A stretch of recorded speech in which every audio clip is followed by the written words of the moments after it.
Shalom, shalom, Yahweh Shem, Yahweh Shabbat, to all my brothers, Yahweh Shemar, Shem, Yahweh Shah, to all my sisters. This is the ISUPK out of 1 West 125th Street, Harlem, New York, under command of General Yohana. And what we do is we teach the black, Hispanic, and Native people that they are the Most High's true and only chosen people, and that's proven throughout the Bible and archaeology. You know what I'm saying? So, just sit back, relax. We're going to be talking today on how pork is not our heritage. Pork is not our thing. You know what I'm saying? That is something that was given to us through slavery. And we're going to be getting into that today. I know a lot of people like to fight against that.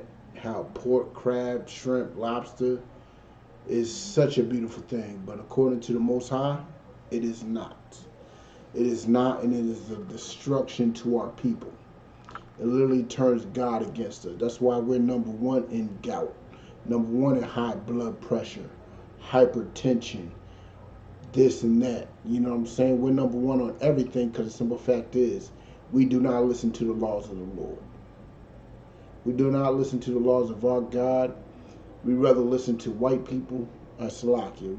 We rather listen to our oppressor, and in listening to our oppressor, we end up following their ways of life.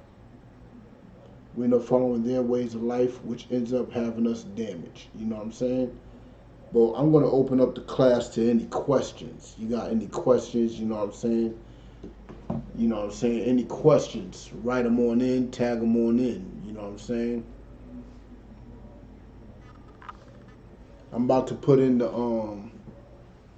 as y'all think of y'all questions and type them on in, I'm about to put in the sign-in sheets on Facebook and Twitter. On Facebook and YouTube. Sign on in. Sign on in. You know what I'm saying? Get your attendance recognized so you can, if you're interested in doing your 6 months, getting your name, you know what I'm saying, being recognized as a trooper, so forth and so on.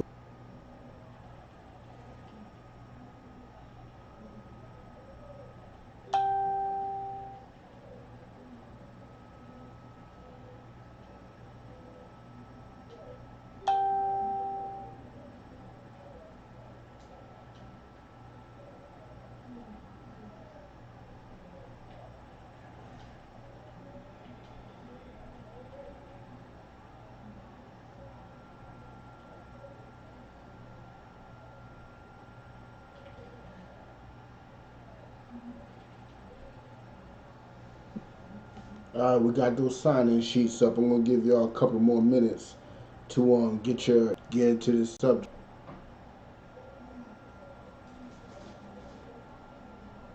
As y'all do that, I'm going to start sharing this class, get it all around and about. You know what I'm saying? So we can understand our true history without the deceit and the manipulation of our enemies. You know what I'm saying?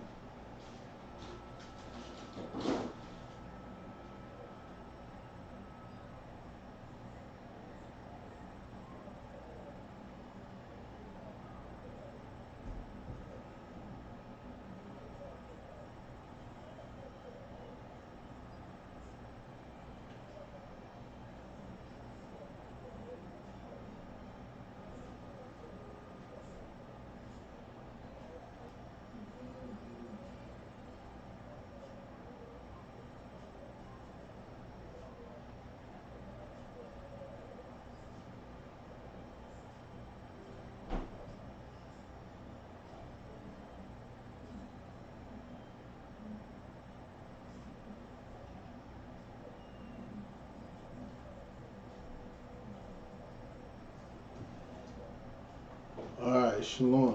You know what I'm saying? If you understand anything throughout our history, our enemies literally,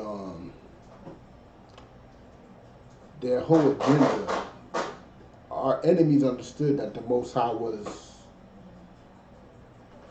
you know what I'm saying, was on our side. And understanding that God is on our side, they also understood how to turn the Most High against us. which is by turning us against the Most High, having us following their laws instead of the laws of God. You know what I'm saying? Following their laws of, you know what I'm saying, all types of, you know what I'm saying, you can eat whatever you want to eat, so forth and so on. You know what I'm saying? You can live however you want to live. Love is love, and whatever other nonsense they want to spew. You know what I'm saying?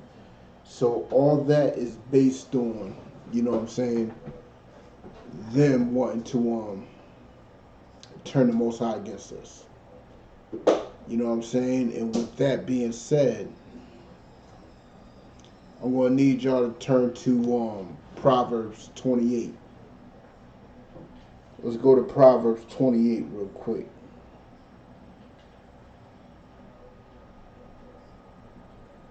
This is deeper than what most people will understand. This is, people think of the Bible as a book of morale or book of fictional stories to teach life lessons and stuff. But no, this is actual history. I want to get to some things, you know what I'm saying? But let's get to Proverbs 28 and 9.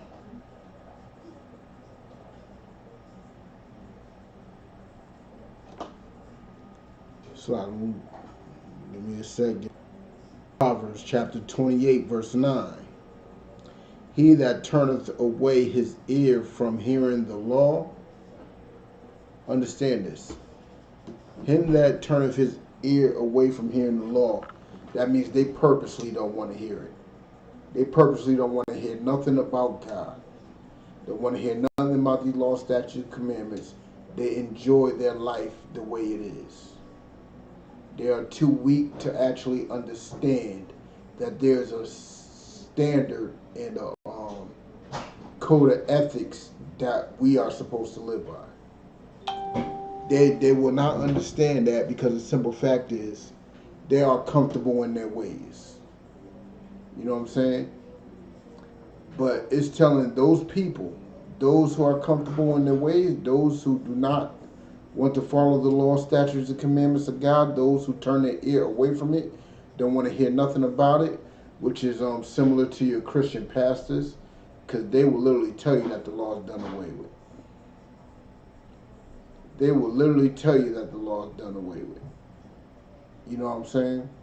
And with the law is done, if the law is done away with, that means how can you get close to the Most High? And this is a tactic used by our enemies forever. Forever. And we're going to get into it, but let me continue further on in this verse. You know what I'm saying? Proverbs chapter 28, verse 9. He that turneth his ear from hearing the law, his prayer shall be an abomination. The most important part of that is if you don't want to follow the laws of God, your prayers won't be heard from God. You eating crab, pork, shrimp, and lobster, and when you hear brothers speaking against it, you turn away from it, you don't want to hear it, guess what? Your prayers are no longer heard from God. God is now considering you as a joke. The Most High will not want to hear your prayers after that. They're an abomination to him. It's a disgusting thing for him to hear. That's in Proverbs 28. You know what I'm saying? It's about as disgusting as it gets. You know what I'm saying? Y'all need to open up a little bit, understand a little something here. But this is not an old tactic. You know what I'm saying? This is actually a new tactic. And if you understand anything about black history, we've been eating pork since slavery. And those chitlins are like the link to it all. You know what I'm saying? Those chitlins are the link to it all. You know what I'm saying? But hold on one sec. Let's get into it a little bit. Let's get into the law real quick. Let's get to Leviticus 11. So you can understand how the Most High feels about us eating pork. We're going to go straight to the law. You know what I'm saying?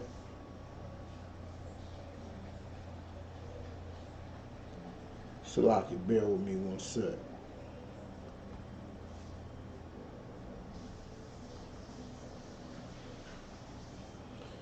All right, we in Leviticus 11. And it reads, Leviticus 11, verse 1. And the Lord spake unto Moses and to Aaron, saying unto them, this is the Most High speaking to the leaders of Israel at the time, which was Moses and Aaron. Moses at the top, Aaron right under him, because there's rank and order amongst Black and Hispanic and Native people. We live by rank and order. You know what I'm saying? That's what we do. Verse 2. Speak unto the children of Israel. These are the beasts which ye shall eat among the beasts that are on the earth. The Most High is giving us a dietary law at this point. He's telling us what we can eat and what we should not eat. You know what I'm saying? And what we can eat, you know what I'm saying, is an abundance of things. You know what I'm saying? Whatsoever parteth the hoof and is cloven footed, that means those that part the hoof, you know what I'm saying, their foot is parted. You know what I'm saying? Got that little split in the middle of their hoof. Because you can see a horse don't have that split. A horse don't have that split right in the middle. You know what I'm saying? And cheweth the cud. A cud is it's a way of eating food for animals. That means they eat, regurgitate it, swallow it back down in their body. And the animals that do that are animals such as sheep, cows, you know what I'm saying? Goat, you know what I'm saying? Chicken. Those animals chew of the cud. They chew their grass or seeds or whatever they're eating, regurgitate it, digest it again, and that's their food. You know what I'm saying? Those are those who chew of the cud. Or of them that divided the hoof as a... Oh, Salaki, I skipped ahead. Salaki, verse 3. Whatsoever parteth the hoof and is cloven footed and cheweth the cud among the beasts, that shall ye eat. So those who chew cud and have cloven feet, those we can't eat. You know what I'm saying? For example, a horse chews of the cud. A horse chews of the cud. But a horse is not cloven footed. So we can't eat horse. Who in the world wants to eat a horse outside of Arabians and Asians? See, the problem is we like to follow their customs. That's why so many of us are Muslim, so many of us are Buddhists, so many of us go into Chinese restaurants eating whatever they serve us. We catching COVID-19, dying, because we cannot follow the Lord's law. It's just that simple. But Salakia, let's get into it a little further. Verse 4. Nevertheless, these shall ye not eat of them that chew the cud, or of them that divide the hoof, as the camel. For example, a camel. A camel divides the hoof, but it don't chew of the cud. You know what I'm saying? There's animals that chew of the cud and not divide the hoof, like a horse. You have to have both attributes. Both attributes. For example, a pig. A pig don't have both attributes. But we're going to get into it. Because this is talking about the camel. Because he cheweth not cud, but divideth the hoof, not the hoof.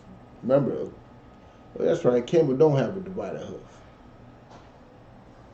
Camel don't have a divided hoof. It don't chew of the cud. It don't do nothing.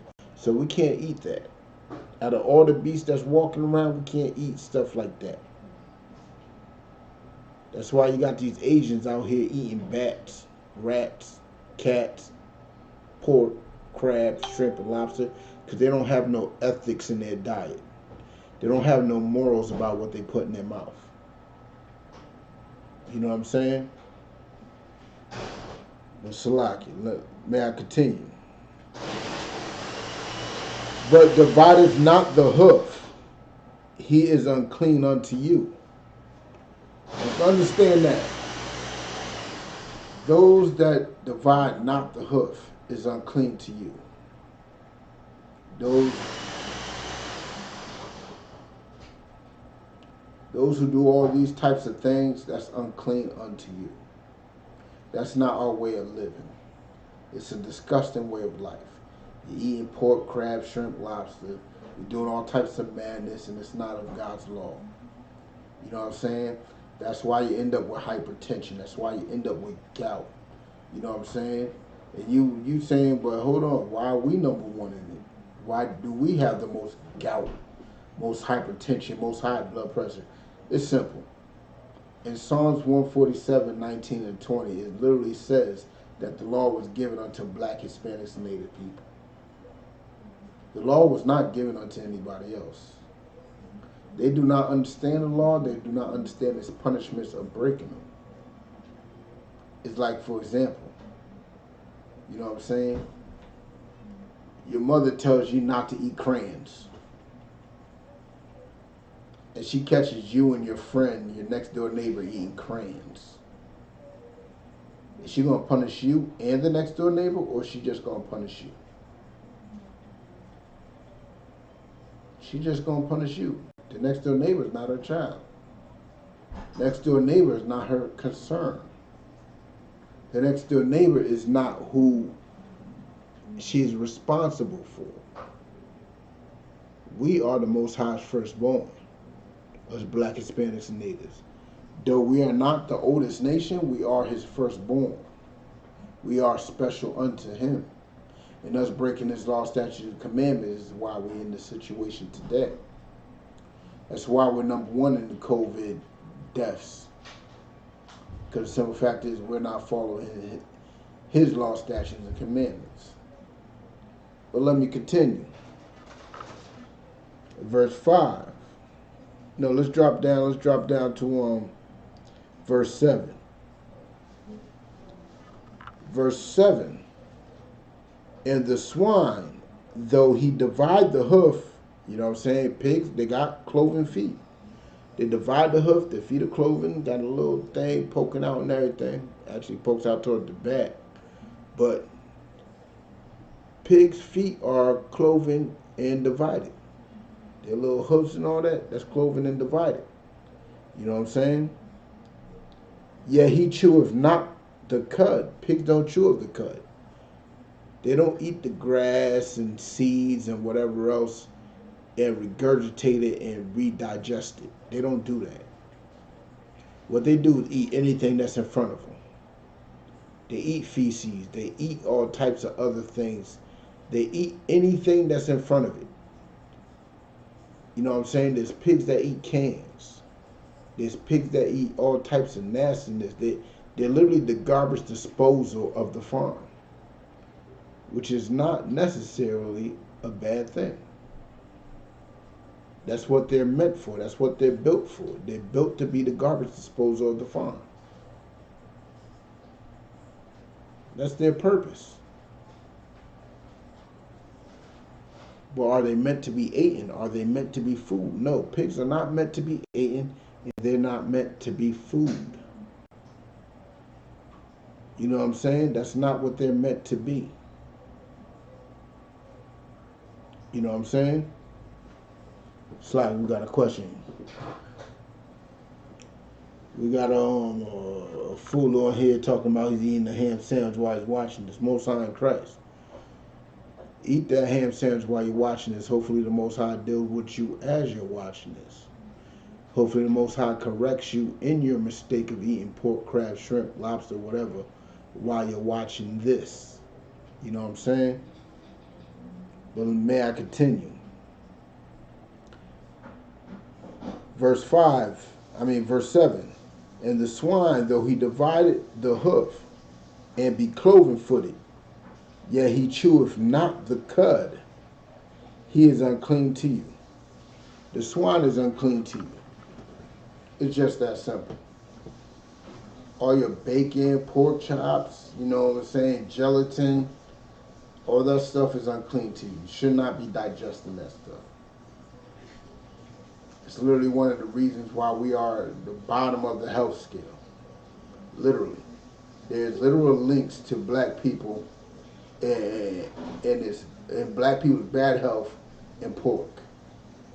You know what I'm saying? Like, people like to, it's open knowledge that people contribute our deaths with this COVID-19 to our lack of health coverage and our lack of bad health decisions. But they will not openly say that, even though it's openly connected, us eating pork is openly connected to our bad health. But they will not openly say us eating pork is connected to us having COVID-19. They will not openly say that. But let me tell you, that's what it is. Us having this bad diet of pork, crab, shrimp, lobster, catfish, so forth and so on, cat, dog, rat, bat, we eat whatever Asians give us, all that's connected to our bad health. All of it's connected. You know what I'm saying? But he is unclean to you. Let's verse 8. Of their flesh shall ye not eat, and their carcass ye shall not touch. We can't even touch a dead pig. We can't even touch a dead hog. That is something that we should not be touching, period. You know what I'm saying? May I continue? They are unclean to you, so eating it and touching it when it's dead, of course, you're only eating down. I don't know. I mean, some of us follow white people to the point, but eating live animals is wrong. But eating dead pigs and touching their carcass is against the Most High. It makes us unclean. We're sinning. You know what I'm saying? But let's don't get into it. Any more questions? Let's get into it again. Charlemagne Lee, yes, we are God's people. We are truly God's people. You know what I'm saying? Well, let's get to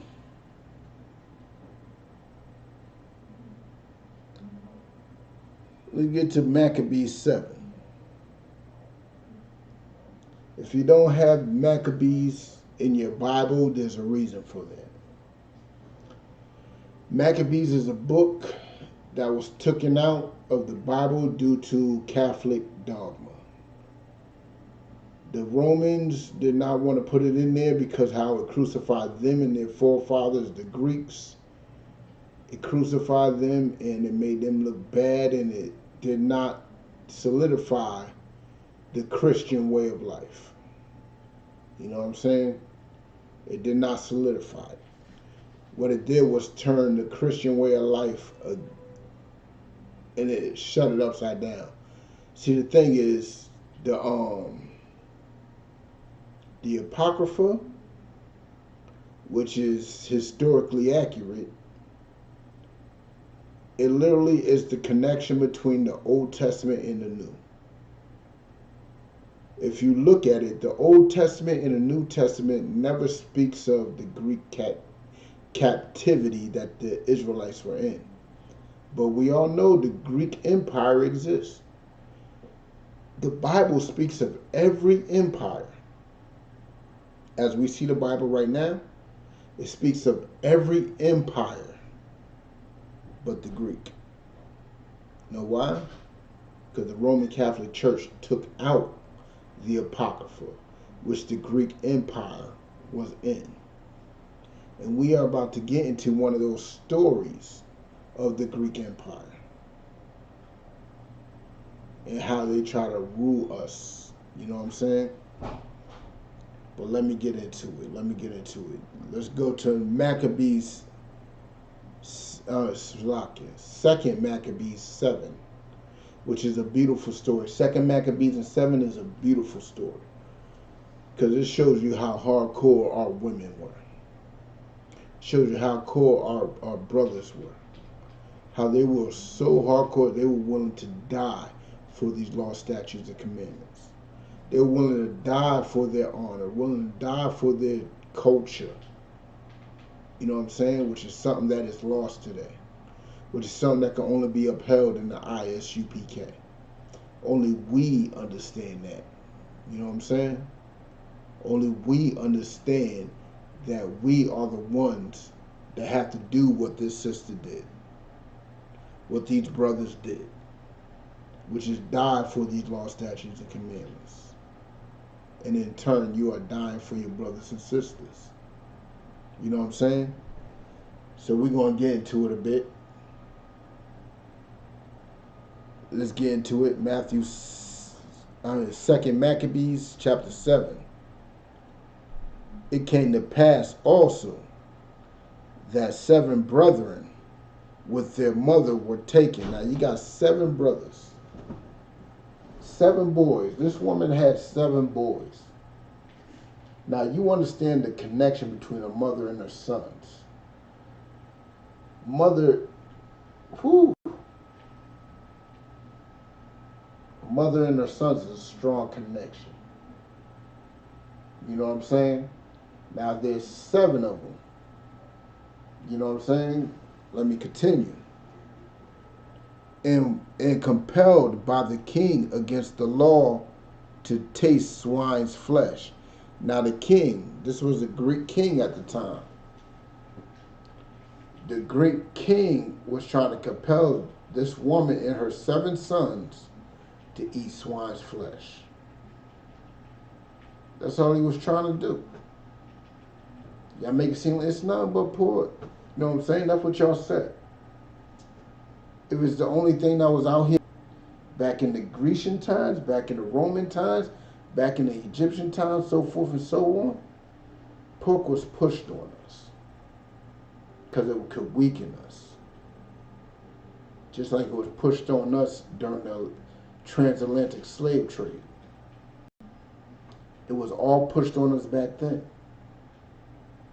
Literally, we did not choose what we ate as slaves. We got the slops and the leftovers. So while the master was eating pork, all types of pork ribs and pork chops and, you know what I'm saying, all types of pork loins and stuff, we was getting the pork chitlins. We was getting the guts, the pig feet, hog maw, all that other type of stuff. And we took it, did what we do, because we are the salt of the earth. We make something disgusting look fabulous. You know what I'm saying? But this woman and her 7 sons did not do that. It did not do that. You know what I'm saying? Let's get into it. Verse 2. Oh, Salakia, verse 1. It came to pass also the 7 brethren with their mother were taken and compelled by the king against the law. Why is it against the law? They were compelled by the king against the law. It's talking about the king was trying to tell them to do something that is against the laws of God, which we just read. We just read in Leviticus 11 that eating swine, eating pork is against God's law. That is literally it's literally the law. But this king was trying to compel them against the law to do what's against the law. You know what I'm saying? And were tormented with scourges and whips because they refused to eat pork, crab, shrimp, and lobster. Because they refused to eat swine flesh. Because they refused, you know what I'm saying, to bow to the knees, you know what I'm saying? Bow to the ways of Baal, bow to the ways of our oppressor. You know what I'm saying? They refuse to do it. You know what I'm saying? That's what it's saying right here. So, because they were refused to, because they refused to fall to their ways, they were scourged, they were whipped, they were burnt, they went through all types of torture, which we're going to get into. They were refused. I mean, they Salakia. This story is a beautiful story, but it's quite upsetting. They went through hell just to uphold the Lord's law. They went through straight up and down hell. You know what I'm saying? But let me continue. Verse 2. But one of them that spake first said thus. Now one of those brothers came forth. He had something to say. He had something on his mind. He had to speak up. He had to stand for something. Now, what is it that he had to stand for? What did he have to say? You know what I'm saying? Again, what did he get beat up? What did he have to say? Why didn't he compromise and just do what his master told him? Let's get into it. What wouldst thou ask or learn of us? We are ready to die. So why are you asking us to do this? What do you think you're going to get from it? What do you think you're going to get from asking us to eat pork? What do you think you're going to get for asking us to, you know what I'm saying, do your will over the Most High? He said, we're ready to die, which is quite honorable, which is quite beautiful, which is quite honorable, which is hardcore as can be. A lot of people don't have that fortitude. The only people that have that fortitude nowadays is the brothers and sisters in the ISUPK. They have something to stand on. They have a sense of dignity, a sense of honor, a sense of morale. But everybody else, nah. It's tradition. My grandmama used to make this. I was raised off of this. But let me tell you something. Our ancestors literally died not to do it. You want to brag about how our ancestors died to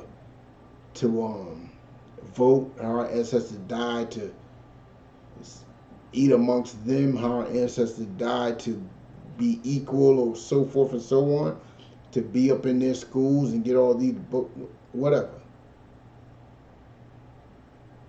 But none of that is of the laws of God.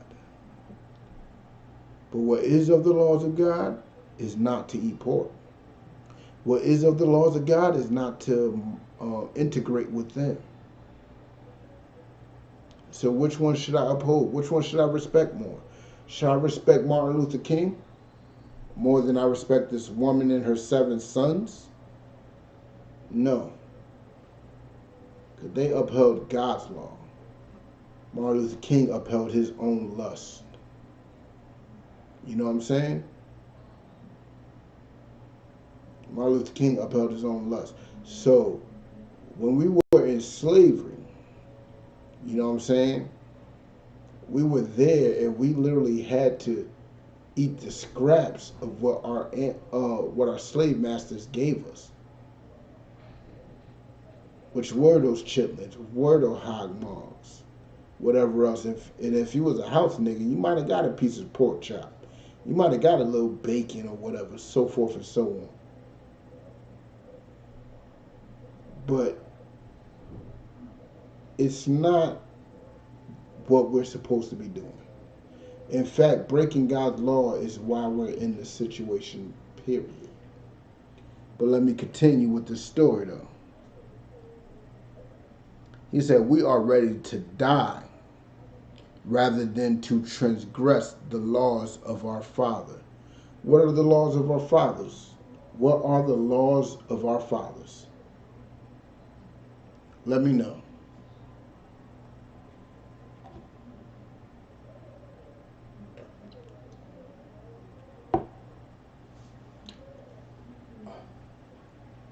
If you know anything about the Bible, what are the laws of our fathers?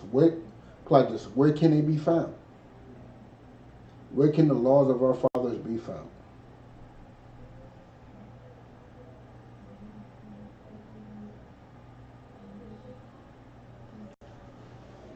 Let me tell you, they can be found in Genesis. They can be found in Exodus. They can be found in Deuteronomy, Numbers, Leviticus. Leviticus literally is the book of laws. And Leviticus 11 is our dietary law. There's no way you can escape it. The law, statutes, and commandments simply is against pork, against crab, against shrimp, against lobster, against catfish, against whatever other abomination that y'all choose to eat. We speak against it every day. You can't blame us, say like you did not know. You knew. We're telling you now. If you got further questions, don't be ashamed to ask. But let me continue. Then the king, being in a rage, like he spoke up against the king. The king said, "Eat this pork." He said, "Nah, we'd rather die than transgress the laws of God." Now, to a king, he's showing the king that there's something more important than you. You are not who we should be following. We have what we should be following. You know what I'm saying? That's what he's telling the king. How do you think a king will feel about that? How do you believe a king will react to that? Let me tell you, not well. He does not accept that humbly. If he did, who knows what would happen? But he did not accept that well. Let's continue. Verse Salakia, verse 3. Then the king, being in a rage, now the king's upset. The king's upset. The king is in a rage right now.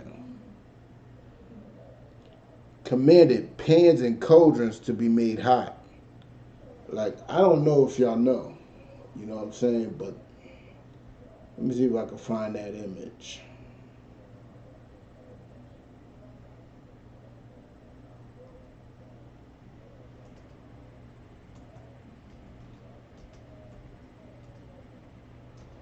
I'm going to find a certain image for y'all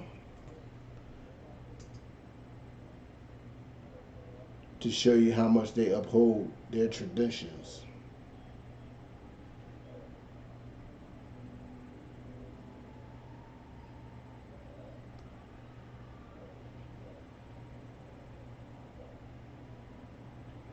I'm going to try to find the image. Man, if I could record from my phone, because I got this image stuck in my phone.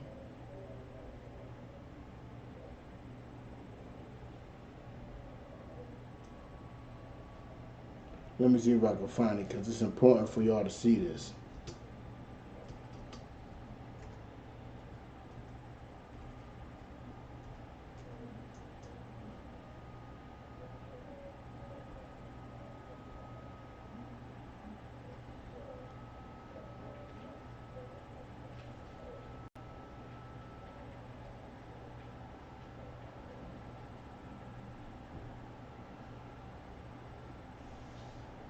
For some reason I cannot find this joint.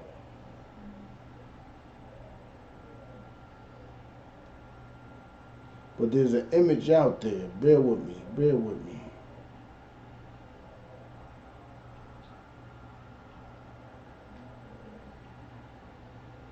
Man, I gotta be more hardcore and descriptive about my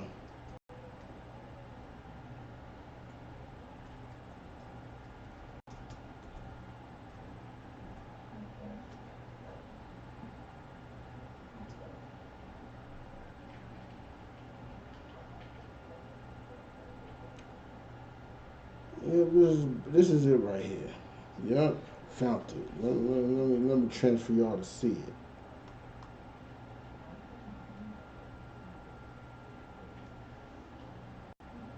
Let me get y'all in it real quick. Did y'all see this? This is not foreign. What they used to do to our ancestors was cook us in cauldrons, cook us in frying pans. I'm pretty sure y'all seen other similar joints. Like the one where they're about to lure a brother into a giant cauldron. Pretty sure y'all seen that. But it's not a rare thing. You know what I'm saying? They used to do this. They used to do that to us all the time. Boil us. You know what I'm saying? Tar and feather us. They used to do all that. You know what I'm saying? But hold on.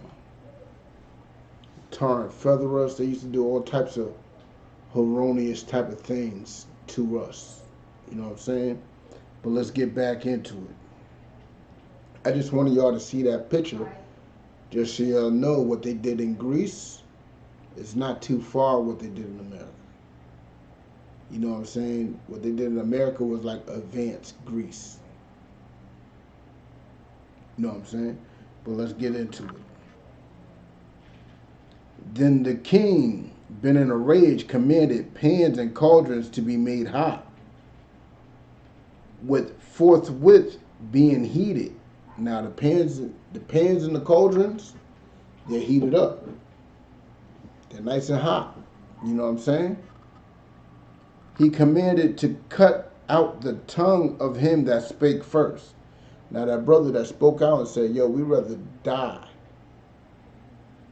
than break the laws of God. That brother, he got his tongue cut out. He got his tongue cut out. He can't, after that, he can no longer speak. But honestly, he said all that needs to be said. You know what I'm saying?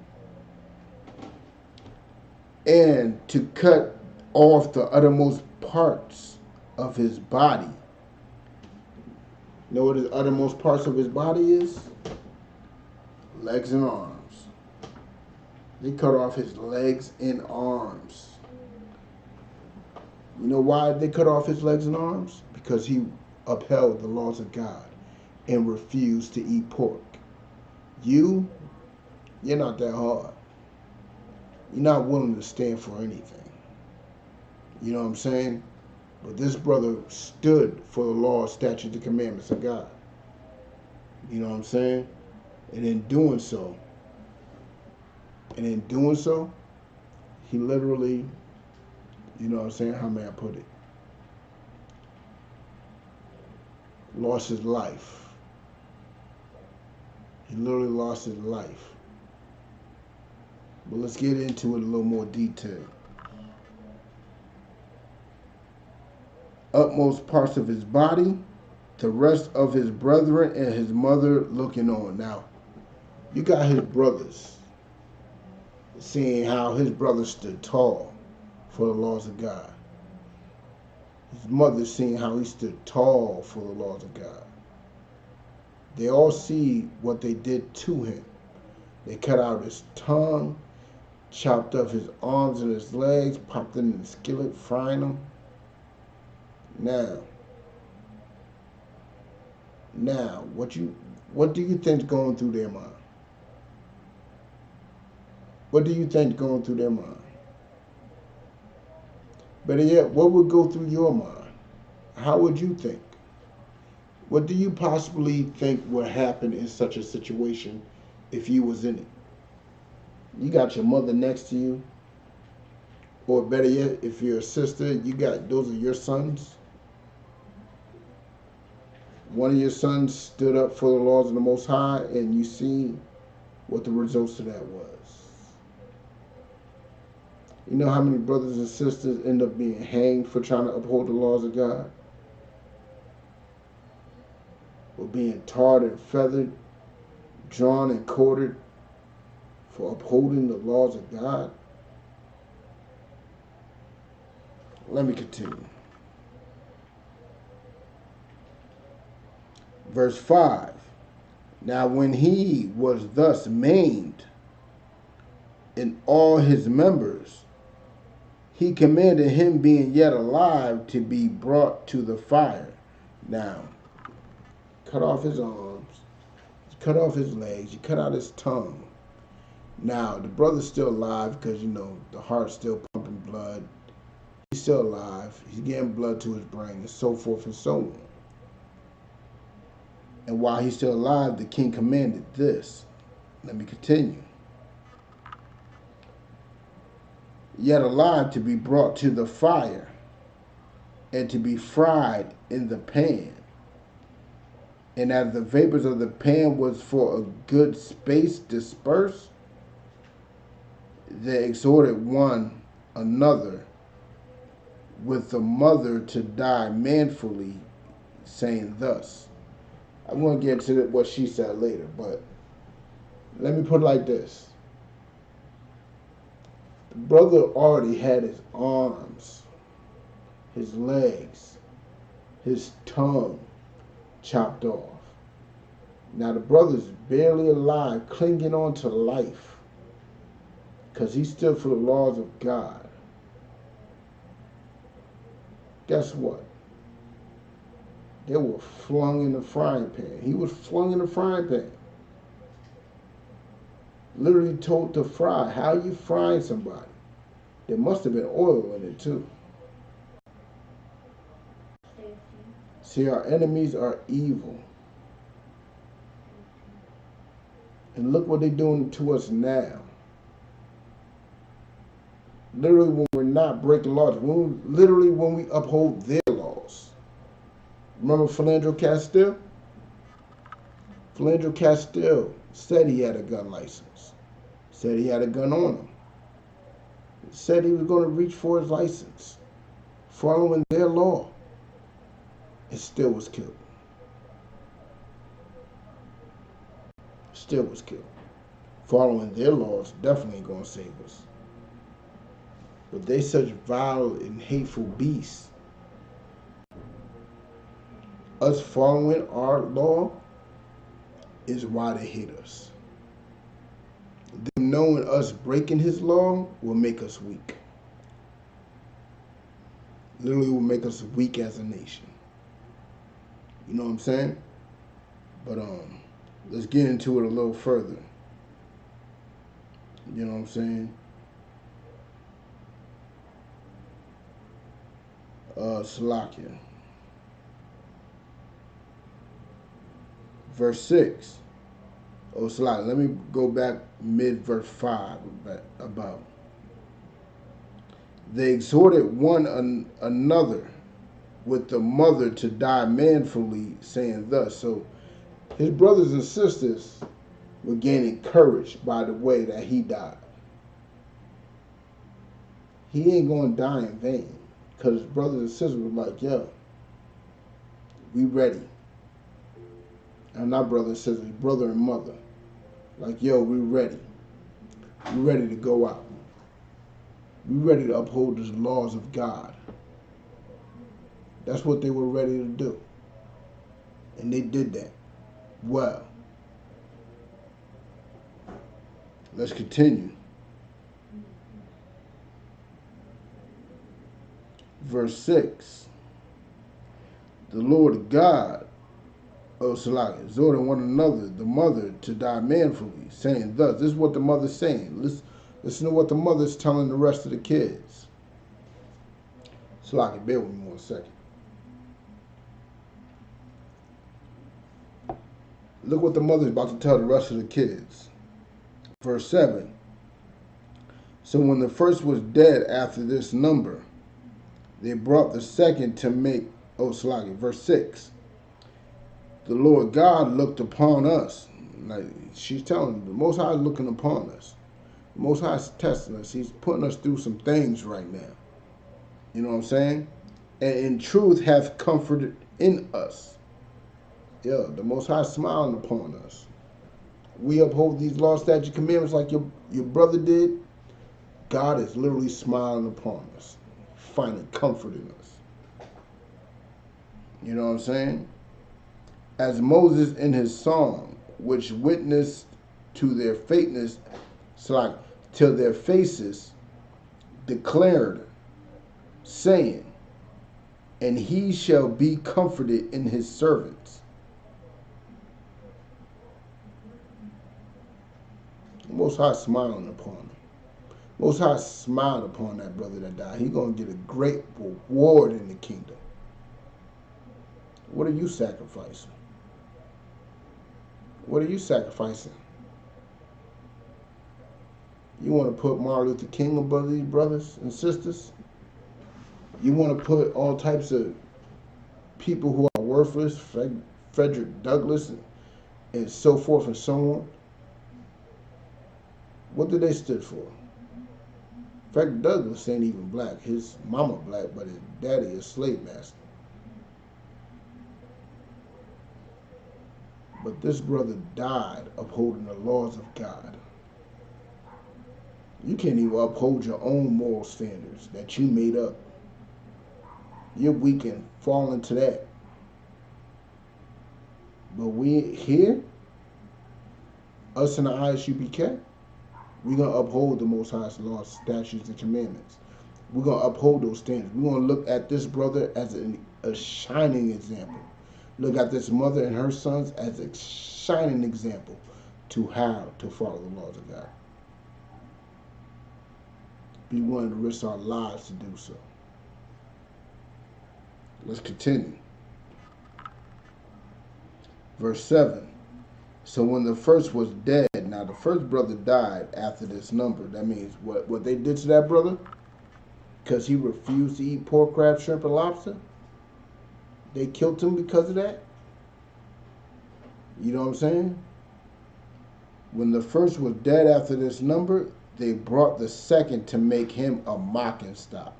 Now the second one, they're going to laugh, they're going to joke at him, they're going to clown him because of what they did to the first one.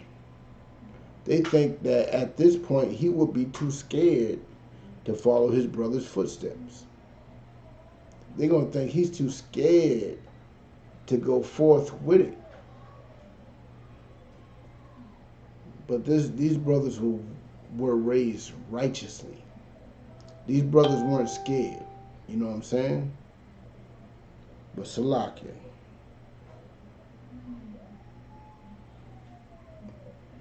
Salakia, making a mock stock. And when they had pulled off the skin of his head with the hairs, that means they scalped this brother. They literally pulled off the skin. They pulling his hair out. They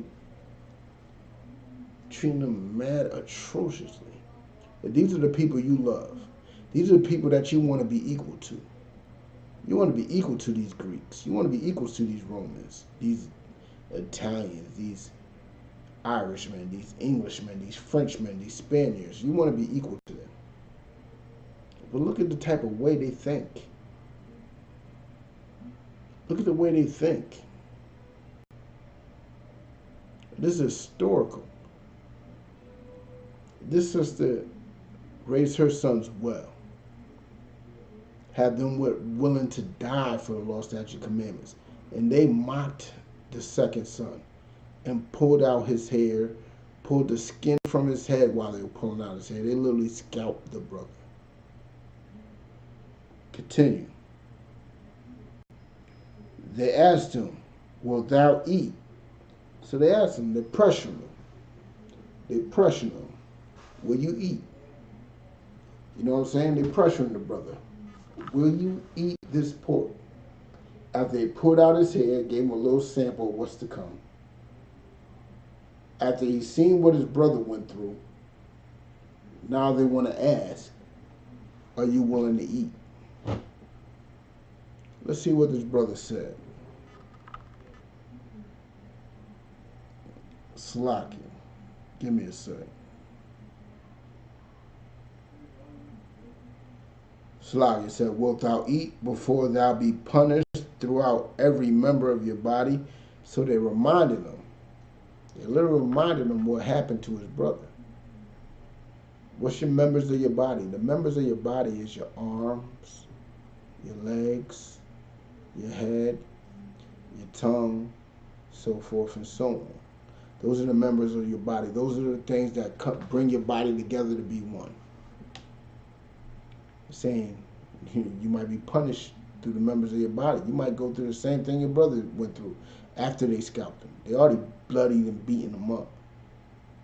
Now they're saying, hey, sure you want to eat this pork now? Sure you don't want to? See, that type of pressure. That type of pressure is real. No different from the pressure when you be telling people that telling you not to eat pork. Hey, I was raised off this. This is delicious. You know what I'm saying? No different from that type of pressure of saying that, you know what I'm saying, we was raised off this. You know what I'm saying? My ancestors died with this. It's no different. The pressure is there. Now let's continue. Before thou be punished throughout every member of thy body, verse 8. But he answered in his own language and said, no. His brother answered in his own language. Remember, he's an Israelite. He literally said la'ah. He literally said la'ah. You know what I'm saying? He said no. He was not going to eat that pork. He is not going to eat that crab. He's not going to eat that shrimp and lobster. Imagine if he did. The Lord's wrath will not be turned against the Greeks. The Lord's wrath will be turned against Israel. Because this brother had the law. They knew the law. The fact that they stood up for the law is what's miraculous and beautiful. The fact that they had standards, morale, that's what made them strong. Let me continue.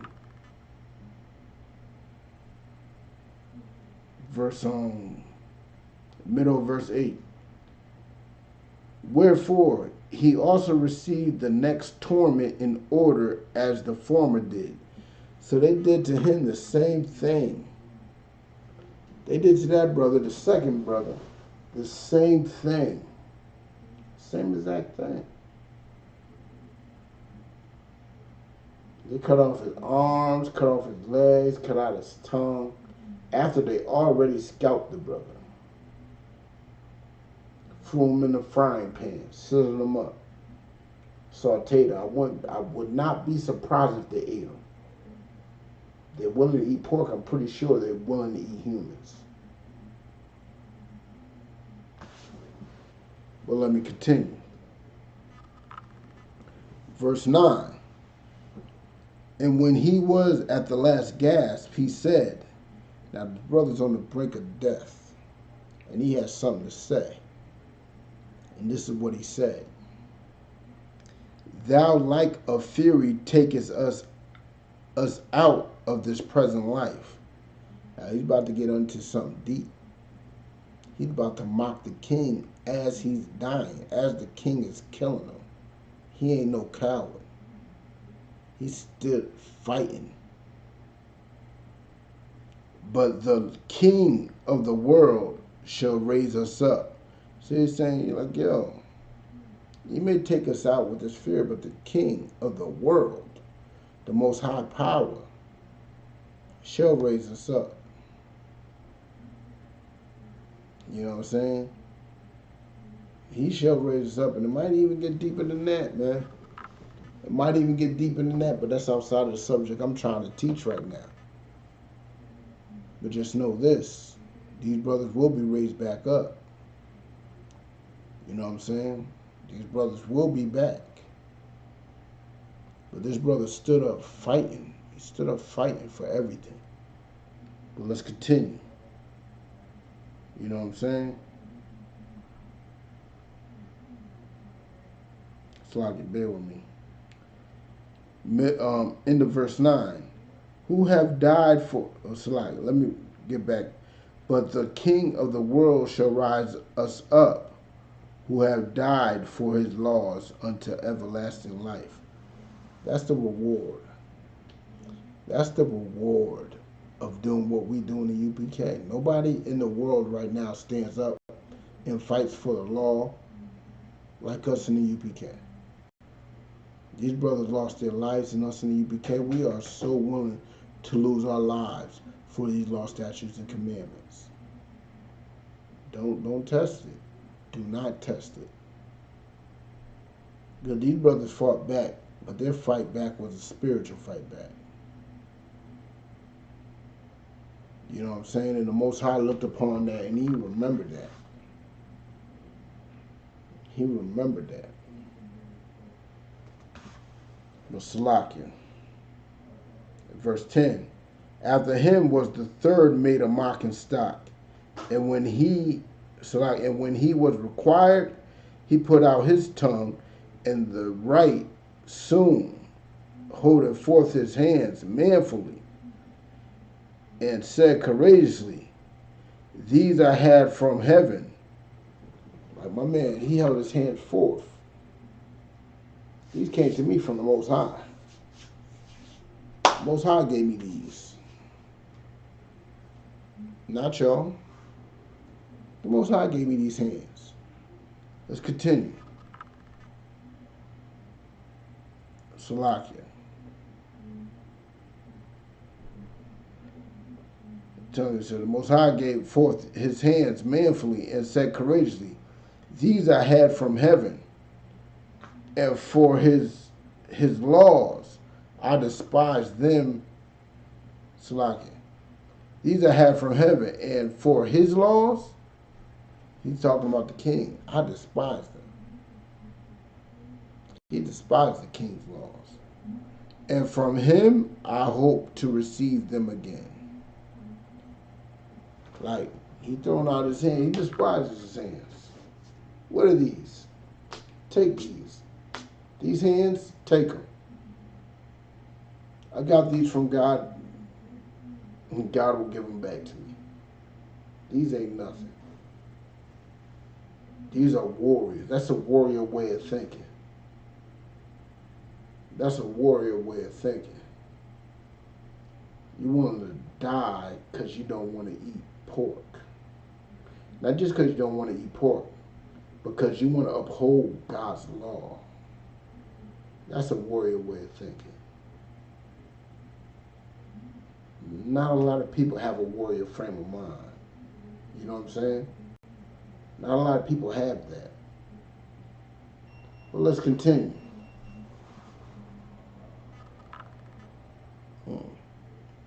Slack, I heard some beeping, y'all. Verse 12, insomuch that the king and they that were with him marveled at the young man's courage, for that he nothing regarded the pains.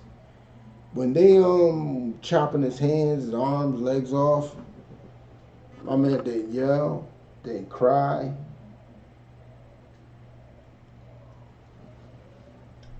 My man showed no pain. He showed no pain. He wasn't even flexing. He showed no pain at all. You know what I'm saying? Slack, bear with me.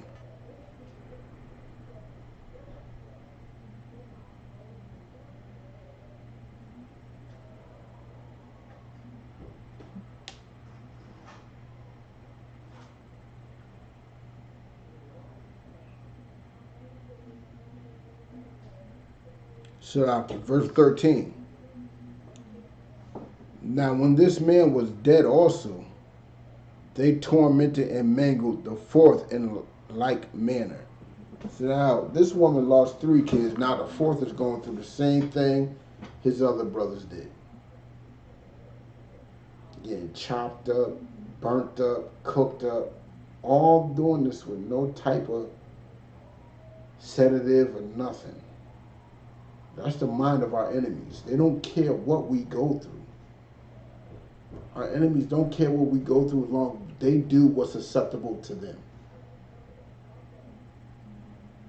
Speak against homosexuality right now. you would be crucified. But these brothers right here and this woman, this sister, they stood against them and stood for the laws of the Most High. Now she lost 3 sons, and the 4th one she's losing in like manner. The same fashion. But let's continue.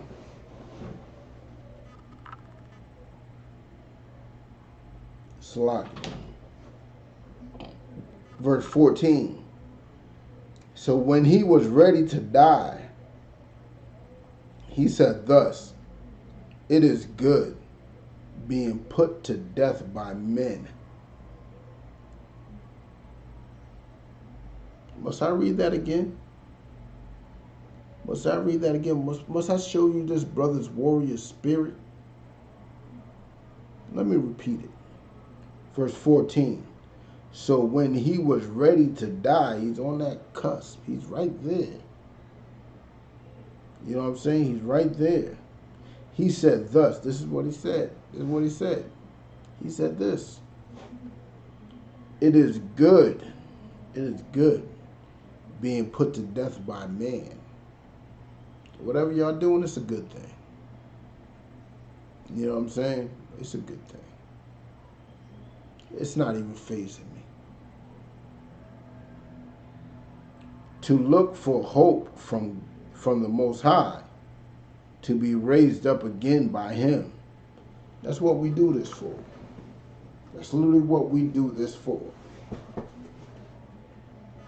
See, the thing is, that's what made us different from every other nation. And that's what makes Christianity so disgusting. Christianity instills the fear of death. But us in the Black, Hispanic, community, our ancestors did not fear that, because the simple fact is, that was not our beliefs. We believed in reincarnation. We knew that the Most High was going to bring us back. We understood that much. We understood that. So us dying wasn't a major issue. But Christianity makes it a major issue. Christianity makes it a major issue by telling us when we die, we get to heaven or hell. Now, the heaven part's one thing, but the hell part is what we're scared of. And now being scared of that is why we're scared to die. Well, let me tell you something. We're in hell right now while we're living. Hell is not a physical place after death. Because how can your spirit feel pain? It has no nerve endings. You know what I'm saying? But that's a different subject. I will get into that one day. But at the same time, let me tell you this. Our brothers and sisters in this story were willing to die for the laws of the Most High. I gotta ask you, if you're in this class right now, what are you willing to die of? What are you willing to give your life for? See, me, I'm willing to give the life for my brothers. I'm willing to give my life for my people. I'm willing to give my life for my children, my woman, all that. I'm willing to give my life up for the law. You want me to break the laws of God? Nah. Death. Give me death.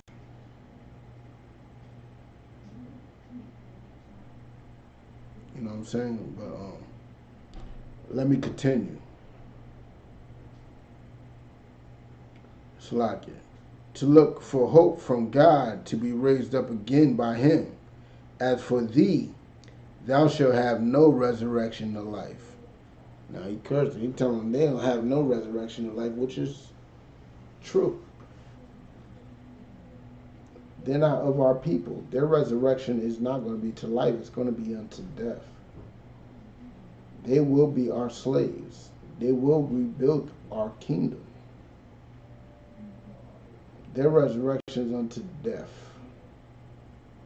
They will not be in heaven. They will be in hell. But Salakia. Oh, let me catch up where I was.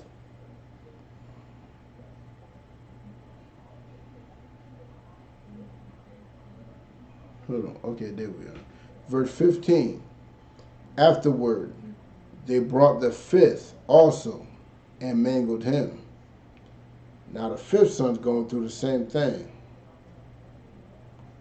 The fifth son's going through the same shit, and they're going to have to deal with it. This brother is going to have to muscle through it.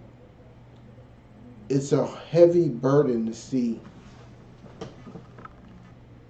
It's a heavy burden to see your brothers die because they will not eat a piece of meat. And that burden of not eating a piece of meat is righteous. Because that burden of not eating a piece of meat is not of man, it is of God. It is simply of God. You know why?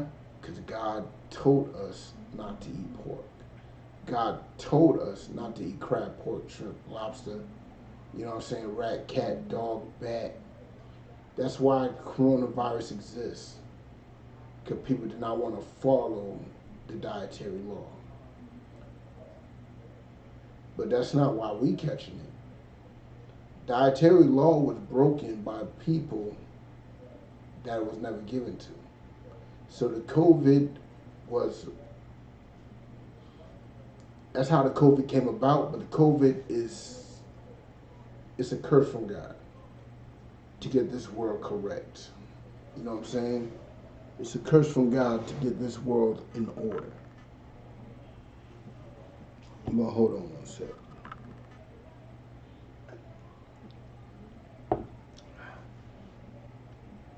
Verse 16.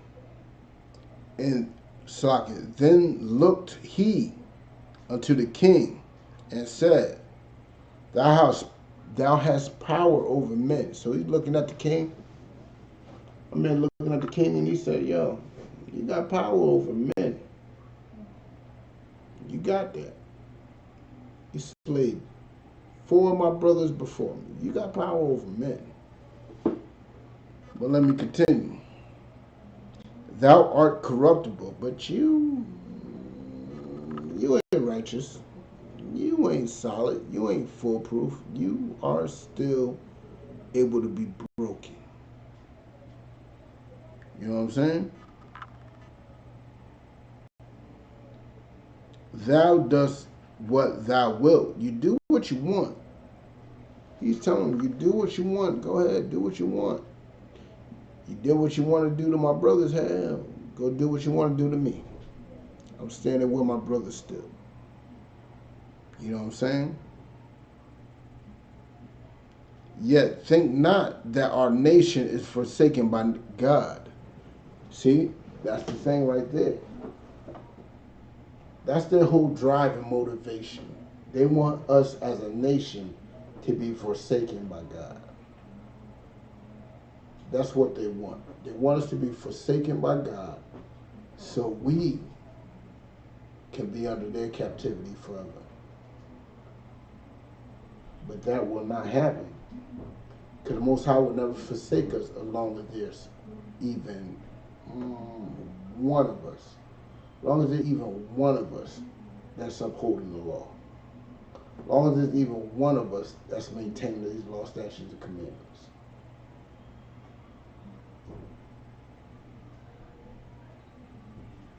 You know what I'm saying? He would never forsake us. Because if he did forsake us, guess what?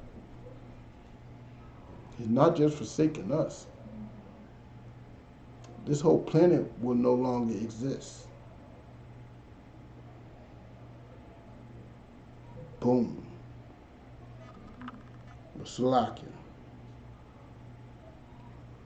Verse 17. But I abide a while, and behold his great power, how he will torment thee and thy seed. Like, this is a prejudgment of a visual of what Obadiah saw. He knew that because of what they doing, his seed will be tormented.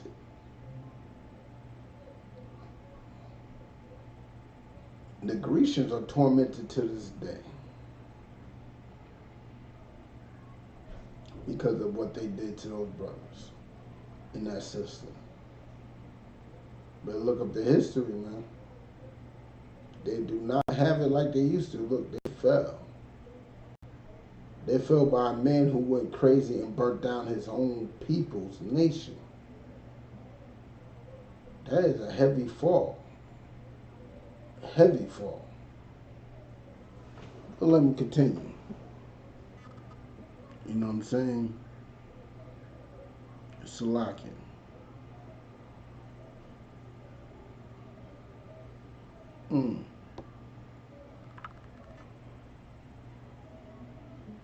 Verse 17, but abide a while, for God,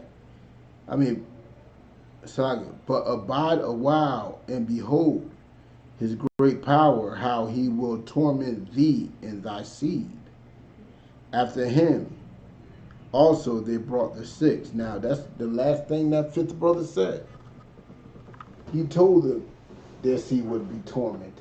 He told them that they're going to go through hell just like we're going through hell right now. He told them that. He gave them all the goods. All the goods. But let's get into it a little further. You know what I'm saying?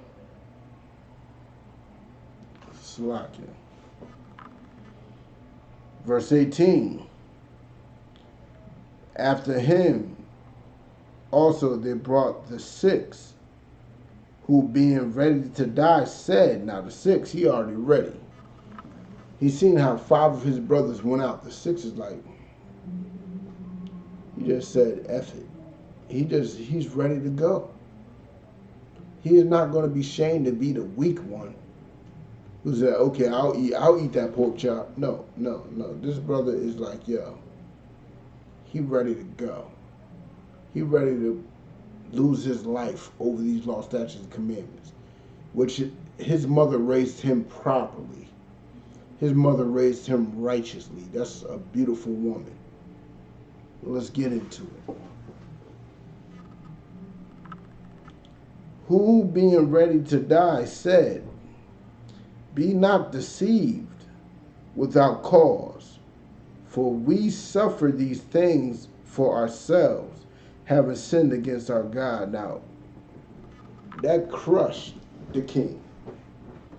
The king thought he had power at that point. He's killing these Israelites because they're not following their God's law. Ooh, their God's not saving them. But he's telling them, yo, we ain't suffering this because of you. We're suffering this because our ancestors and us, we broke God's law. We were out there eating pork, crab, shrimp, lobster. We was out there doing all types of manner of drugs, smoking weed, and all this types of manner of madness. We were out there, you know what I'm saying, having sex with other men's women, sisters on stripper poles, prostituting. There's all manners of evil that we do now. But this brother was like, yeah, it ain't because of you, it's because we do that. Because we are breaking the laws of the Most High. I don't want to break them further. I don't want to be another reason why he is bugging out right now. You know what I'm saying? I don't want to be that reason why the Most High is against the whole nation. Well, let's get into it even further. You know what I'm saying? Hold on, let's get into it. Be not deceived without cause, for we suffer these things for ourselves, having sinned against our God. Therefore, marvelous things are done unto us. He like, yo, we recognize the wrong that we done. But right now, we standing for the laws of the Most High. So we also recognize the marvelous things he will do for us. We recognize all that. You know what I'm saying? But whatever you do, you know what I'm saying? It will be of naught. It will be of. It will be pointless because the Most High already has set His plan, which is for blacks, Hispanic, and natives to rule the world as one nation. It's all throughout biblical prophecy and it's throughout common sense. You know what I'm saying? But look, hold on. Let's continue. Let's continue. Verse 19. But think not thou that takest in hand to strive against God, that thou shalt escape unpunished. Now you think, let's put it like this. These heathens know the laws of God. They know it to the point that they will even tell you that the laws of God are done away with. They know it. Only way you can say it's done away with is by knowing what the laws are. Now, let's repeat this. You know what I'm saying? Let's repeat it. For be not deceived without cause, for we suffer these things for ourselves, having sinned against our God. Therefore marvelous things are done unto us. But think not that takest in hand to strive against God. Now, don't think the things you are doing is against God. Don't think that you're doing it is going to anger our power.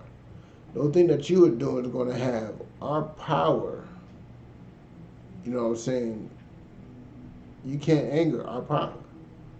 But let's get into it.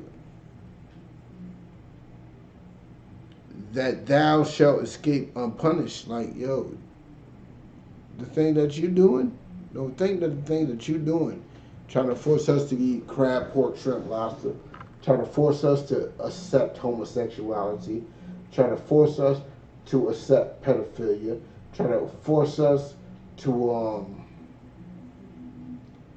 sell drugs, become as we are, trying to accept us to do all types of manner of madness. If you're single ladies, you know what I'm saying, any man can have you, all types of other madness. Like, nah. Don't think that. Because you trying to promote that madness, you will not go unpunished. You will not go unpunished. You will have to deal with the same consequences as everybody else has. Well, let's get into it.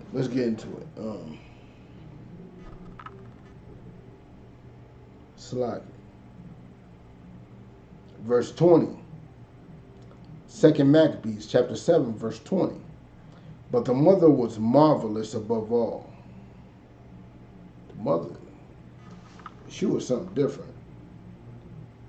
Because this is about the relationship between a mother and her son. And you know these mothers would sacrifice their own lives before even the first one would even got killed. She would have tried to devise some scheme for them to escape or anything, but nah, she said, I'm going to stand and my sons are going to stand. This is a beautiful thing. This is something that does not happen nowadays. This is something that you will not see on a regular basis. This is something that, regular basis, you will not see at all. Because our women are willing to uphold the laws of man, willing to uphold the laws of our oppressor, because it comforts them in their lifestyle. It comforts them in their way of being. You know what I'm saying? But let's get into it. But the mother was marvelous above all and worthy of honorable memory. Like, you should not forget this sister. That's why she's written in the scriptures. Not many sisters are in the scriptures. But the few that are, they're memorable. They're righteous. They're something that should be upheld. And this mother and her sons are righteous and beautiful. It should be upheld. It's a glorious thing. But let's continue. For when she saw her 7 sons slain, Oh yeah, all 7 were slain. All 7 were slain. All her sons were done. Killed. What does she have to live for anymore? Yes, she still has a womb. She can make more babies, but her sons are dead now. And women are very attached to their sons. Very attached. You know what I'm saying? Look, I have 3 sons. Their mother are very attached to them. She is very attached to them. Just like this mother is very attached to her sons. But this mother stood for righteousness. This mother stood for the laws of God. It's a beautiful thing. Well, let's get into it. For when she saw her 7 sons were slain within the space of one day, all 7 sons dead. Now, you know a mother in the hood who has lost multiple children in a day. Those sisters are, they're going through a lot. And they're going through a lot without upholding the laws of God. They're going through a lot. And that's due to whatever, so forth and so on. They're going through a lot. But this mother, she upheld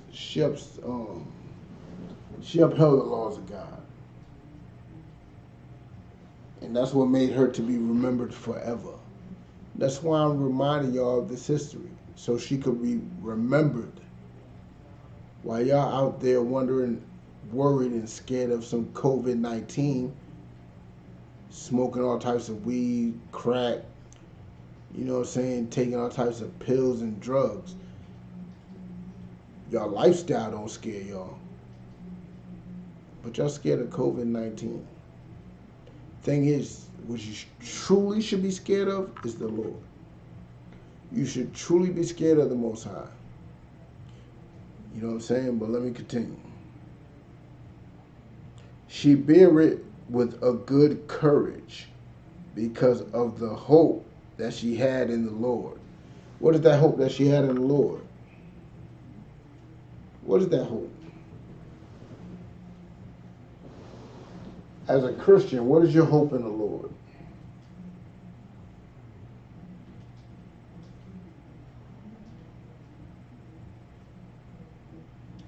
Christians, your hope in the Lord is to be raised up in some cloud in the sky.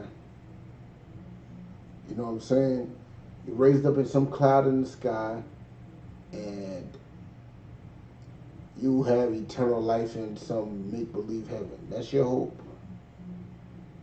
Not this sister's. The sister's hope was to come back to life with her sons and eternal life. They all come back righteously. It's a beautiful thing. It's a beautiful thing. It's a lock. Verse 21. Yea, she exhorted every one of them in her own language. Like she giving them props in Hebrew. She giving them props in Hebrew. She gave all her sons props and respect and honor in Hebrew. That's something that y'all cats don't understand because, for one, we don't have our own language.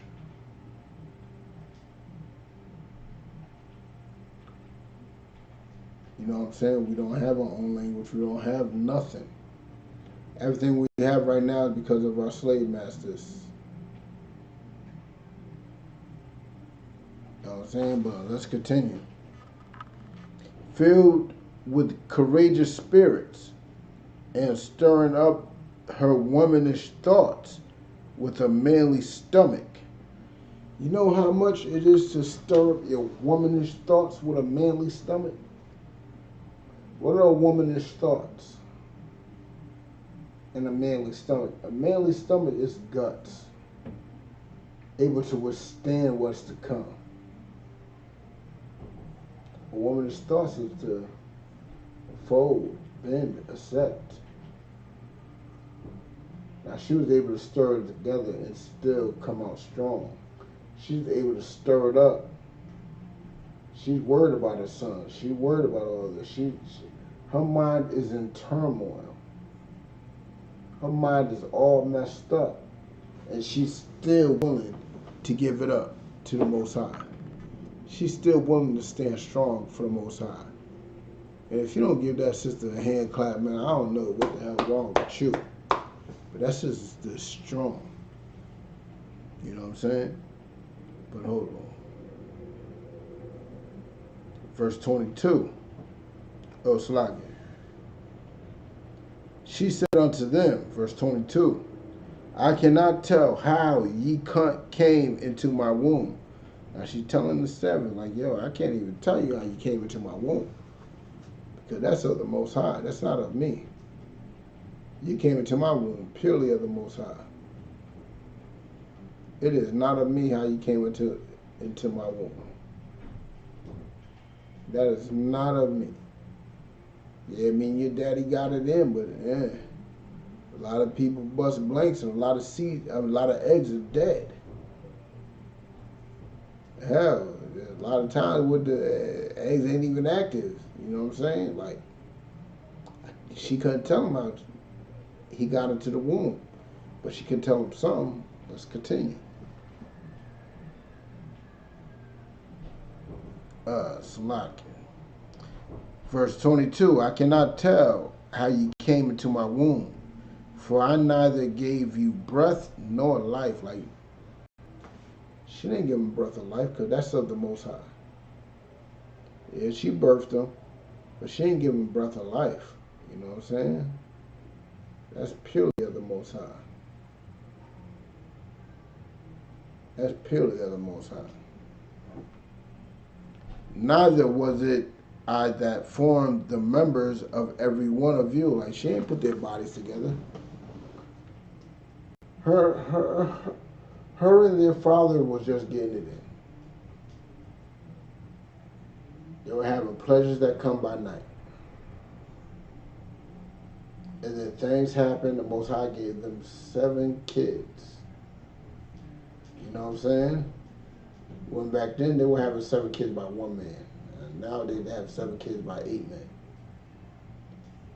But this woman had 7 kids by one man, and she upheld them. You know what I'm saying? But let's get further into it.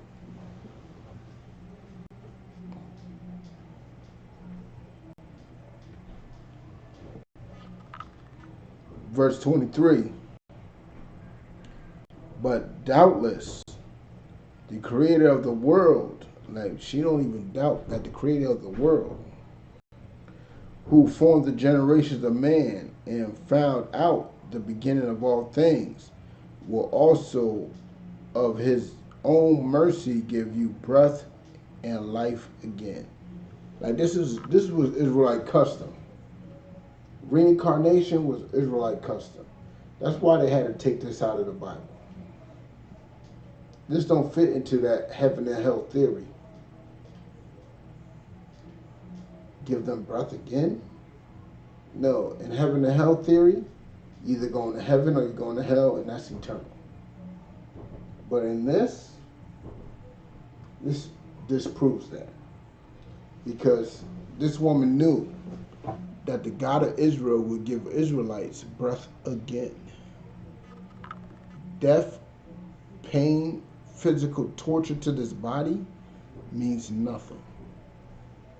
We will be back. Just that simple. And this woman knew that. It's something that should be upheld, and it's glorious. It's absolutely glorious. It's something that is missed nowadays amongst black men and black women. How to raise our children in a way to uphold the laws of God. It's a lost art. It's a lost art. Nowadays, everybody just wants to just blend in instead of stand out. They don't want to upset the balance of things. But nah, Not these brothers and sisters. No, no, no, no, no, no, no. Let's get further into it. And found out that the beginning of all things will also of his own mercy give you breath and life again, as ye now regard not your own selves for his law's sake. We didn't regard ourselves, we were regarding the law. Those brothers didn't regard themselves, they were regarding the law. They were doing what they were told to do from birth. Not just birth, from their ancestors' birth, which was to uphold those laws. You know what I'm saying? Now, Antioch, now y'all can look up in history. This is the Greek king that did all this, Antioch.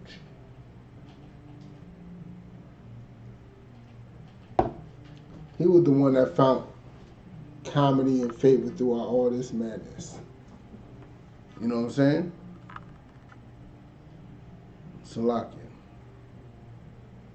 Now Antioch, thinking himself despised and suspecting it to be a reproachful speech, which it was.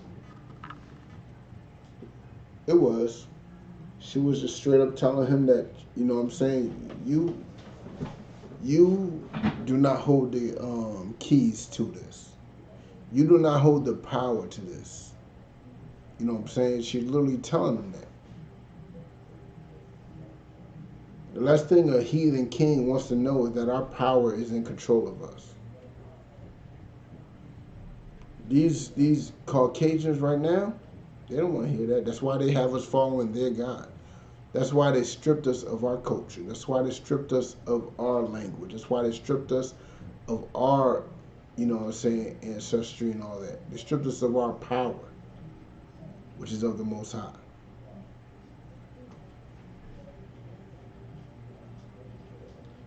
Whilst the youngest was yet alive. Now this is the youngest son that's still alive. Like 6 are dead. The youngest is still alive. That's who she's talking to. She's talking to the youngest son. She's talking to the baby. Now you know how women are about that baby. That's the baby. He gonna be the baby forever. You know what I'm saying? Salakia, hold on. While the youngest was yet alive, did not only exhort him by words, like she giving him props, but also assured him with oaths that he would make him both a rich and a happy boy. Like the king's like telling him, like, yo, to the youngest son, the least mature, the youngest in age, hey yo, you seen what I did to your brothers. You seen what I did. I'm going to do it to your mother. But yo, if you eat this pork, I'm going to make you the richest man. I'm going to make you rich. You're going to be happy. This is what's being said. But let me continue. You know what I'm saying? If he would turn from the laws of his fathers, and that also he would take him for his friend, like he's telling them. You turn away from the laws of God, you will be the king's friend. You will not just have money. He promised him riches, but he also is promising him power. Being the king's friend is power. You know what I'm saying? Who you know is power. And he's telling him, like, yo, you disown your brothers, you disown your mother. You do everything against them. You eat this pork.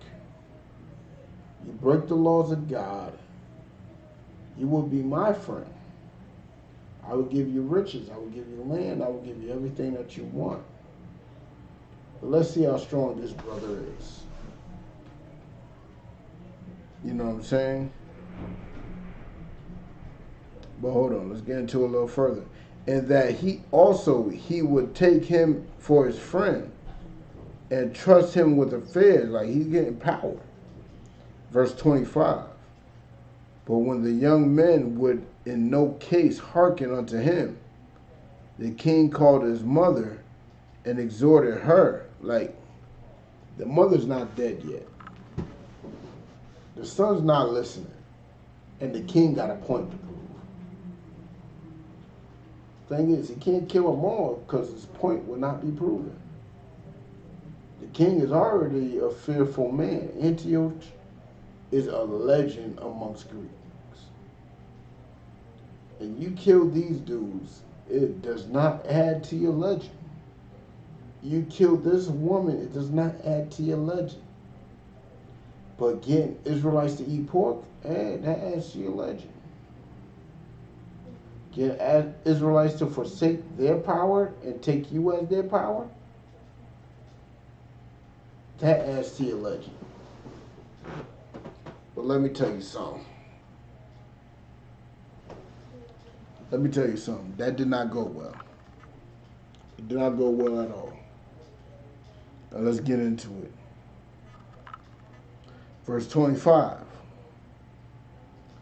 But when the young man would in no case hearken unto him, the king called his mother and exhorted her, and that she would counsel the young man to save his life. Like, yo, not even to save her life. There was no promise to her. But yo, this is your baby. Everybody knows how to get a black and Hispanic woman. You tell them this is for your baby? Yo, this is for the baby. They might fold, bend, and all that. You know what I'm saying? Because it's all for the baby. But this woman was a little different. This woman was extremely stronger than most black, Hispanic, and Native women today. Extremely strong. Let's get into it. Exhorted her that she would counsel the young man to save his life. Verse 26. And when he had exhorted her with many words, she promised him that she would counsel her son. Now, this is the wisdom of this sister. She promised the king that she would counsel him. She promised the king that she would speak to her son and give him advice. But there's no saying what that advice is. She's not advise him. We'll get into it. But counsel and advice, those were bland terms. And the king fell for it. But let's continue. Verse 27. But she, bowing herself toward him, she bowed herself toward the king, laughing the cruel tyrant to scorn. She was laughing in her, like she laughing. Spake in her country language on this man, like she's speaking to her son. Speaking to her son at this point. And she said in Hebrew, which is the language of an Israelite, O my son, have pity upon me that bear thee 9 months in my womb. Like, she, a lot of black women will tell that to their kids. I carried you this long, I did this, I did that, I did that, typical stuff. This was deeper than that. This was a whole lot deeper than that. You know what I'm saying? Salakia, hold on. And gave thee such 3 years, and gave thee such 3 years, and nourished thee, and brought thee up unto this age, and endured the troubles of education. Like, she taught him, she nurtured him, breastfed him, birthed him. Like, those things have value to a young man. Like, yo, she been down. She's the reason why I'm here today. Those things have value. You know what I'm saying? And now, let's see what she says after this. Verse 28, I beseech thee, my son, look upon the heaven and the earth and all that is therein, and consider that God made them of things that were not, and so was mankind made likewise. Verse 29, fear not this tormentor. Don't fear this man. Don't fear Antioch. She's saying this in Hebrew. They did not understand Hebrew. But she is counseling her son to them. And in their head, they thinking she's trying to talk him out of following the laws of God. That's what they're thinking in their head, because the simple fact is, any woman would take, she only lost 6 kids.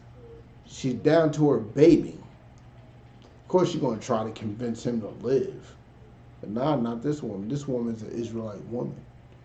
And there's nothing more important to an Israelite more than the laws of God. You know what I'm saying? But hold on. Where am I at? Oh yeah, verse 29. Fear not this tormentor, but being worthy of thy brethren, like do what your brethren did. Be worthy to be, those 6 that died before you, be worthy for them to call you brother. And there's only one way to do that, and that's to sacrifice what they sacrificed, which was their life.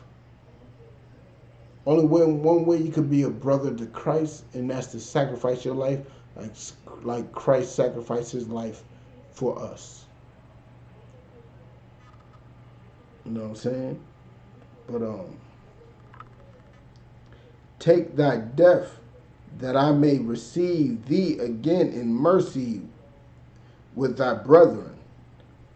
While she was yet speaking these words, the young man said, whom wait ye for? I will not obey the king's commandment. Like this brother, he like, yo, look, I ain't gonna do what he says. Who he? I recognize the laws of the Most High. That brother strong as can be. That brother about where it's at. You know what I'm saying? But I will obey the commandments of the law that was given unto our fathers by Moses. He was willing to recognize the laws of the Most High above the laws of the king, above the laws of the president. You know what I'm saying? Salakia. Verse 31, and thou that hast been with author of all mischief against the Hebrews shalt not escape the hands of God. Like, he's telling, like, yo, this dude, he got his thing coming. For we suffer because of our sins. What we going through is because of what we did. What he going through is because of what he did to the Most High. Not even to us. What he did to the Most High. You know what I'm saying? Salaki. Verse 33. And thou, the living Lord, be angry with us a little while for our chastising and correction. Yet shall he be at once again with his servants. Like, we're going to get disciplined for what we do. But that's who we are. Like, there's a difference between when your child sins against you. When your child goes against your orders, that's a different thing than when a pedophile tries to attack your child. That pedophile most likely loses life. You don't have no mercy on that pedophile. The white man is a pedophile. And he has no mercy coming his way. But us, we got that. You know what I'm saying? Verse 34, but thou, O godless man, and of Salakia. But thou, O godless man, and of all other most wicked, be not lifted up without a cause, nor puffed up with uncertain hopes, lifting up thy hand against the service of God. Like he trying to tell him, don't get hyped up. thinking that you doing something, killing us. Don't get hyped up. You ain't doing nothing. This is of the Most High's will. This is so the Most High's glory could be shown. For thou hast not yet escaped the judgment of the Almighty God, who seeth all things. Like you doing this and doing that, but guess what? You ain't escaping the judgment of God. You're not escaping the judgments of the Most High. Point blank, period. For our brethren, verse 35, for thou hast not yet escaped the judgment under God's covenant of everlasting life. Like, you killed us, but in short, our covenant, like, yo, Salaki, Salaki, damn, I'm almost out of time. Hold on. Let me drop down a few verses. Verse 39, then the king, being in a rage, handed him worse than all the rest, and took it grievously that he was mocked. Like, the king did not take that well. He mocked him, saying, what you doing ain't shh. You know what I'm saying? But hold on. So this man died undefiled. Like, this man died gloriously. It was a beautiful thing. And put his whole trust in the Lord. Last of all, after the sons, the mother died. Like, after all that, the mother died. After he killed all the sons, all 7 sons for not eating pork, the mother died. You know what I'm saying? He killed the mother. And verse